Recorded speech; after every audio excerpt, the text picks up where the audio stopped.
মৃত্যু, এই দুটো অক্ষরের কথা সত্যি খুব কষ্টকর আর বেদনাদায়ক। যাদের পরিবারে এই রকম ঘটনা ঘটেছে তারাই একমাত্র বুঝতে পারে যে এই দুটো শব্দের মানে কী বা অর্থ কী। যে মানুষটা তার কাছের জনকে হারায় তারাই শুধু ফিল করতে পারে। তো হ্যালো এভরিওয়ান, কেমন আছো? আশা করি তোমার সে ভালো আছো, সুস্থ আছো এবং জাস্ট ফাটাফাটি আছো। কালকের খবরটা তো অবশ্যই তোমরা পেয়ে গেছো। কালকের যে ভিডিওটা আমি করেছিলাম, আমি শিওর ছিলাম না যে আলপনা বোন আদৌ আছে কি নেই। তো কালকের সমস্ত ভিডিও ফুটেজ বা অন্যান্য ব্লগারদের ভিডিও বা অন্যান্য ইউটিউব চ্যানেলগুলোতে ভিডিও দেখে এবং তার শেষ যাত্রা দেখে সবটাই আমার কাছে ক্লিয়ার হয়ে গেছে, হ্যাঁ কথাটা সত্যি। এত প্রার্থনা ভগবানের, এত মানুষের ওর জন্য চিন্তা, আশীর্বাদ, কোনোটাই কিন্তু ধোপে টিকলো না। সত্যি ভগবান ওর কাছেই কিন্তু ভগবানের কাছেই কিন্তু আলপনা বোনকে নিয়ে নিল। তো এখন কথা হচ্ছে যে এই যে মৃত্যুটা হলো এর জন্য দায়ীকে, এই যে মৃত্যুটা হলো এর জন্য দায়ীকে, যে হাতকে এই যে মৃত্যুটা হলো এতে বেশি কষ্ট পেয়েছে কে? ওই মা, মানে রুবি কাকিমা। তার কান্না, তার বুক ফাটা হাহাকার, চিৎকার, এসব শুনে না দু চোখ ভরে না জল চলে আসছিল, সত্যি কথা বলতে। কারণ সে তার কাছের মানুষকে হারালো, তার সন্তানকে হারালো, তার অঙ্গকে হারালো। একটা সন্তান মনে তো একটা মায়ের একটা অঙ্গ, সেই অঙ্গটাকে হারালো। কারো কিচ্ছু হলো না। পুরুষ মানুষ আজ, হ্যাঁ, যে যতই ভালোবাসুক তার স্ত্রীকে, পুরুষ মানুষ আজ নয় কাল আর সিঙ্গেল থাকবে না, বিয়ে ঠিক করবে একদিন না একদিন। ওর ভালোবাসার মানুষটাকে ভুলে যাবে। এরকম প্রচুর ঘটনা ঘটে। আমাদের বাড়ির সামনেই এরকম একটা ঘটনা ঘটেছে। 55 বছর বয়সে স্ত্রীকে হারিয়ে তারপরেও বিয়ে করেছে। তাহলে এগুলো কী? তাতে পুরুষ মানুষ না সব পারে। পুরুষ মানুষের প্রতি কোনো বিশ্বাস আমার নেই, ওরা সব পারে। তো যাই হোক, সেই প্রসঙ্গে আমি যাচ্ছি না। ব্যাপারটা হলো এই যে কি কারণে ওর মৃত্যুটা হলো। তো আমি তো বলেইছি আগে যে গল ব্লাডারে স্টোন হয়েছিল। দেখো, গল ব্লাডারে স্টোন এটা কোনো মারণ রোগ না। পিত্তথলিতে স্টোন বা পাথর এটা কোনো মারণ রোগ না। এটা হামেশাই মানুষের হয়ে থাকে, হামেশাই। এখন তো আরও চিকিৎসাশাস্ত্র উন্নত হয়ে গেছে। এখন মাইক্রো সার্জারিতে স্টোন বের করে।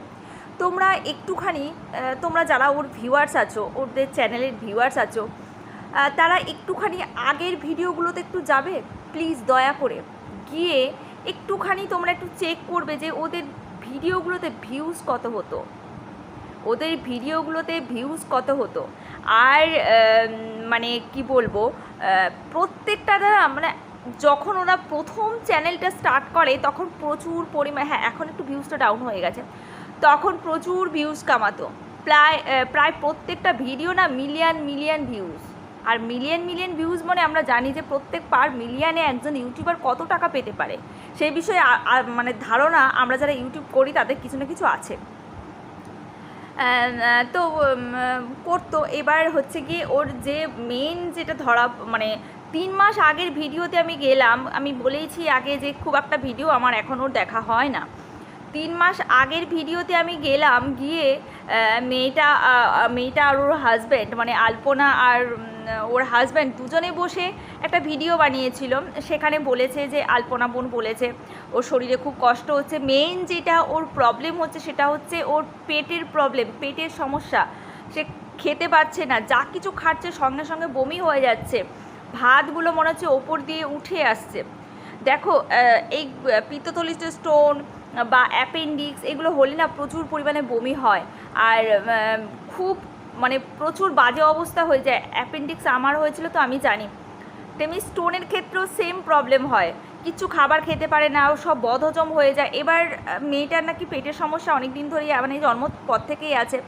তো যাই হোক, জন্মর পর থেকে একটা মানুষের পেটের সমস্যা হওয়া, আর প্রতিদিন কোনো খাবার দাবার হজম হচ্ছে না, কোনো ওষুধে কাজ করছে না, তো এটা ওদের একটু, এই বিষয়ে একটু ওর হাজব্যান্ডের সতর্ক থাকা উচিত ছিল যে পেটের সমস্যা মানুষের থাকতে পারে, অনেকেরই পেটে গণ্ডগোল আছে, খাবার হজম হয় না, একটু এদিক থেকে ওদিক হলে পায়খানা বমি হয়ে যায়, কিন্তু তা বলে এতগুলো ওষুধ খাচ্ছে, সেখানে কোনো কাজ হচ্ছে না। তো সেখানে তো একটা ভালো বড় ডাক্তার দেখাতে পারে। অ্যাটলিস্ট আমাদের কলকাতা শহরে তো এসে কোনো ধরো অনেক বড় বড় পিজিটিজির অনেক বড় বড় ডাক্তার বসে, তো সেখানে তো এসে একটু যোগাযোগ করে তো একটু দেখাতে পারে। শুধু তাই নয়, ওর পরিচিতি কত হয়ে গেছে। যদি একটা কমিউনিটি পোস্ট করতো যে কলকাতার ওইদিকে যারা থাকে, আমরা এরকম অনেক দেখেছি, প্রত্যেক ভিউয়ার্সরা কত হেল্প করেছে, মানে যারা প্রত্যেক ইউটিউবারদেরকে কত পরিমাণে হেল্প করেছে। আমি ছেড়েই দিলাম যে পয়সা কড়িরও অভাব, একটা কমিউনিটি পোস্ট এরকম প্রচুর টাকা মানুষ তুলেছে। হ্যাঁ, অনেকে ফেক তুলেছে, অনেকে রিয়েল তুলেছে। হ্যাঁ, এই সমস্ত শরীর খারাপ ট্রিটমেন্ট করতে পারছে না, ভেলোর চলে যেতে পারতো সাথে সাথে। টাকা পয়সা জোগাড় না হলে একটা মানে কমিউনিটি পোস্ট দিতে হতো, প্রচুর মানুষ ওকে ভালোবাসতো, কিছু না কিছু মানুষ 1 টাকা 2 টাকা করে হলেও হেল্প করতে পারতো। যেমন এইরকম শেষ সময় আমরা নিবেদিতা বোনকে হারিয়েছি, আমরা সবাই জানি যে টাকা পয়সার জন্য, কিন্তু ওর হাজব্যান্ড প্রকৃত ট্রিটমেন্ট করিয়েছে। হ্যাঁ, ট্রিটমেন্টটা ডক্টর ভুল করিয়েছে, কিন্তু ও কিন্তু প্রচুর দৌড়াদৌড়ি করেছে, প্রচুর প্রচুর খেটেছে মেয়েটার পেছনে। যে যতই ভিডিও করুক, নেগেটিভ ভিডিও করুক না কেন, দু চোখে দেখা, প্রচুর দিন রাত এক করে দিয়েছে ছেলেটা, দিন রাত এক করে দিয়েছে ওকে বাঁচানোর জন্য। সে ভিউয়ারদের থেকে পয়সা তুলুক, যাই করুক, প্রচুর সেবা যত্ন করেছে। আজ এখানে 5.5 লাখের চ্যানেল, মেন চ্যানেলটা চলে গেছে মিলিয়ন কততে, সেখানে যে ওনার চ্যানেলে তার বিনা ট্রিটমেন্ট হচ্ছে। কথায় আছে না, অজ্ঞতাই মৃত্যুর কারণ। সত্যি, শুধু পয়সা কামালে হয় না, পেটে যে শিক্ষাগত যোগ্যতা বলে যে একটা ব্যাপার আছে না, সেই শিক্ষাগত যোগ্যতাটা পেটের মধ্যে থাকাটা খুবই দরকার। এই জন্য মানুষ বলে যে স্বাক্ষর হও, নিরক্ষর না, স্বাক্ষর হও। আজ যদি ওদের যদি সেভাবে পড়াশুনো থাকতো, তাহলে ব্যাপারটাকে গুরুত্ব দিত। এবং তোমরা যদি একটু 3 মাস আগের ভিডিওগুলো একটু চেক করো, প্রচুর মানুষ কমেন্ট করেছে ওখানে। একজন তো লিখেছে যে আমি এখানে থাকি, কলকাতাতে থাকি, তোমরা চলে আসো, তুমি আমাদের বাড়িতে থাকবে, তুমি আমাদের বাড়িতে থাকবে, আমি তোমাকে থাকতে দেবো, তুমি এখানে ডক্টর দেখাও, বোনকে এরকম ফেলে রেখো না, পেটের একটা ছবি করাও। প্রচুর লোকে প্রচুর কথা বলেছে, এইভাবে রোগ পুষে রেখো না। তারপরে মেয়েটার জানি না আমি থ্যালাসেমিয়া ছিল কি ছিল না, এ বিষয়ে আমার অজানা, তবে মেয়েটার ব্লাড উৎপন্ন কম হতো বা অ্যানিমিয়া ছিল, বা মেয়েটির অ্যানিমিয়া ছিল, ব্লাডটা প্রচুর শরীরে কম ছিল। হ্যাঁ, আর যখনই এত বড় একটা স্টোন ধরা পড়েছে, তারপরে এর আগেও নাকি ওর 2বার অপারেশন হয়েছে। আর সব থেকে অজ্ঞতা কেন বলছি, কারণ যে পোস্টটা আমরা দেখেছি, কমিউনিটি পোস্টটা আমরা দেখেছি যে দিয়েছিল যে ওর ও নেগেটিভ রক্ত দরকার, তো নিশ্চয়ই ওর ও নেগেটিভ ব্লাড গ্রুপ। কিন্তু ও ভিডিওতে একটা বলছে যে আমার তো আগের অপারেশনে আমার ধরা পড়েছিল যে আমার ও নেগেটিভ ব্লাড গ্রুপ, কিন্তু এখন আমি বর্তমান টেস্ট করিয়েছি আমি ব্লাড দেবো বলে, সেখানে আমার AB পজিটিভ ব্লাড গ্রুপ আসছে। ব্লাড গ্রুপ নাকি চেঞ্জ হয়ে গেছে। আচ্ছা তোমরাই বলো বন্ধুরা, ব্লাড গ্রুপ কখনো চেঞ্জ হয়? ব্লাড গ্রুপ কখনো চেঞ্জ হয় না। মানুষ যখন জন্মায় তখন থেকেই ওর ব্লাড গ্রুপ তৈরি হয়ে যায়। একটা একদিনের বাচ্চার ব্লাড গ্রুপ যাই থাকে, একটা মৃত্যু পর্যন্ত মানুষের ব্লাড গ্রুপ কিন্তু সেম থাকে, ব্লাড গ্রুপ কখনো চেঞ্জ হয় না। মানে কতটা অজ্ঞতা হয়।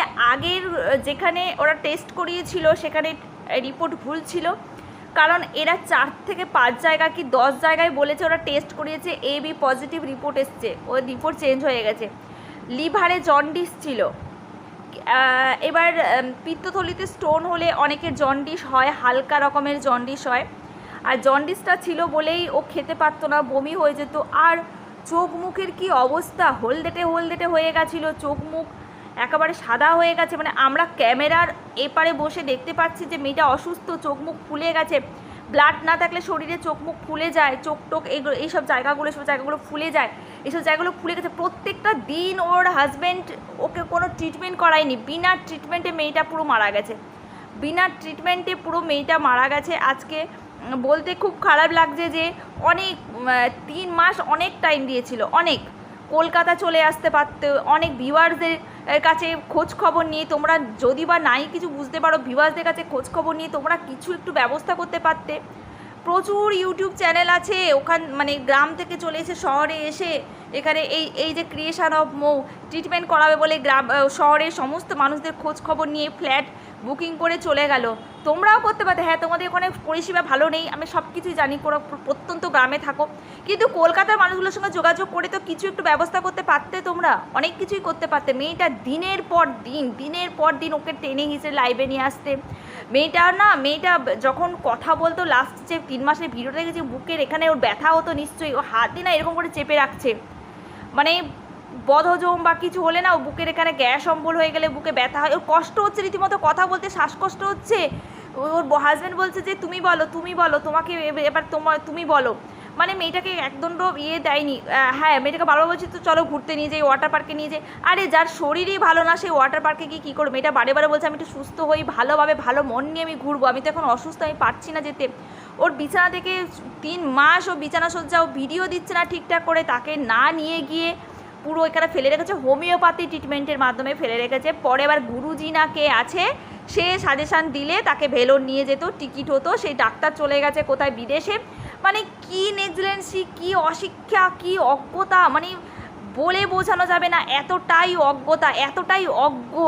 টাকা রোজগার করলে ওদের বন্ধুরা, ওদের চ্যানেল দেখলে তোমরা বুঝতে পারবে ওরা গরিব না। হ্যাঁ এরকম একটা বাড়িতে থাকতে পারে হয়তো, এরকম ভাঙাচোরা টিনের বাড়িতে, কিন্তু ওরা গরিব না, ওরা প্রচুর ভিউজ কামিয়েছে, প্রচুর টাকা রোজগার করেছে। তোমরা একটু চ্যানেলগুলো ভিজিট করো, তাহলে অন্তত দেখতে পারবে যে ওর হাজব্যান্ড ওকে কীভাবে মৃত্যুর মুখে ঠেলে দিল। আমি তো একটাই কথা বলবো, ওর হাজব্যান্ডই ওকে পুরো মৃত্যুর মুখে ঠেলে দিয়েছে। এই একমাত্র কষ্ট হচ্ছে কাকিমার জন্য। ওই কাকিমার ওই বুক ফাটা হাহাকার, চিৎকার, সন্তান হারানোর সেই বেদনা, সেই সত্যি কথা আমি সহ্য করতে পারছিলাম না। ওই ভিডিও ক্লিপসগুলো অনেকে ছেড়েছে আলপনার শেষ যাত্রা নিয়ে, তো সত্যি কথা আমি দেখে না আমার দু চোখ জলে ভরে যাচ্ছিলো। তো বন্ধুরা তোমাদের কি মতামত কিন্তু অবশ্যই জানিও, সত্যি কি ওর হাজব্যান্ড ওকে নিয়ে যায়নি বা কিছু, সেটা তোমরা যদি কি মানে ওদের ভিউয়ার্স হয়ে থাকো তো আমাকে একটু কমেন্ট করো। আমার যেটা মনে হলো আমি তো সেটাই বললাম, একদমই ট্রিটমেন্ট হয়নি, বিনা ট্রিটমেন্টে মেয়েটাকে আমরা হারালাম। তো যাই হোক, আর ও থেমে গেল, আলপনা রুবির অভিনয় জীবন থেমে গেল, পুরো চ্যানেলটা বসে গেল, মেয়েটা পুরো অকালে চলে গেল। এত পরিচিতি, এত ভালোবাসার মানুষের আশীর্বাদ ধোপে টিকলো না। তো চলো আজকের মতো তোমার থেকে বিদায় নিচ্ছি, পরের বারে আরও একটা নেক্সট ভিডিওতে তোমাদের সঙ্গে দেখা হচ্ছে। আজকের মতন টাটা।